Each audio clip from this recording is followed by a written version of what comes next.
د ښار په هغه برخه کې چې سمیر اوسېږي 461 کورونه دي. سمیر پکې 352 کورونه وشمارل چې د حویلۍ کورونه وو. څو کورونه حویلۍ لرونکي دي. تاسو ویډیو ودروئ او د دې کوښښ وکړئ چې حل کړئ. راځو مونږ په ګډه دا سره حل کوو. نو مونږ به پیل کوو له 461 کورونه. دا ټول کورونه دي. دلته لیکو چې 461. مونږ ته پکار دي څه شی؟ مونږ ته پکار دي هغه حویلۍ لرونکي کورونه. د دې پیدا کول لپاره مونږ څنګه کوو؟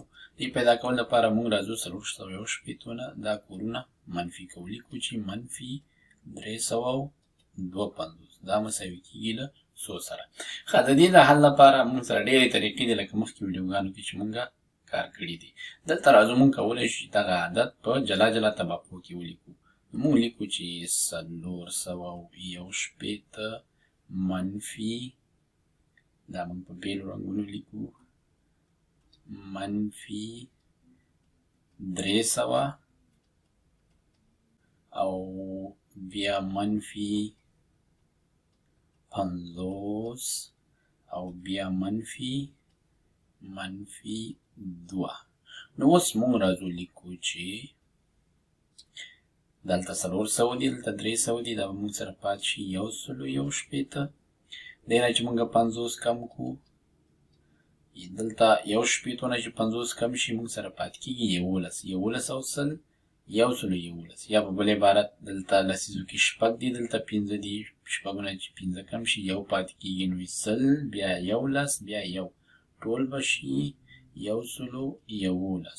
اوس چې له دې نه مونږ 2 منفي کړو نو 11 نه چې 2 منفي کړو 9. 111 نه چې 2 لاړ شي ځواب پاتې کېږي 109 سره. نو دا یوه طریقه وه. لکه مخکې چې ویلې مونږ ډېرې طریقې لرو. راځو مونږ که چیرې داسې ووایو چې دغه 461 نه 350 منفي کوو 250 په ځای نو مونږ به له دواړو څخه 2 کموو. نو لیکو چې 461 نه چې 2 لاړ شي 409 پاتې کېږي منفي 352 نه چې 2 لاړ شي 350 پاتې کېږي ځواب مساوي کېږي.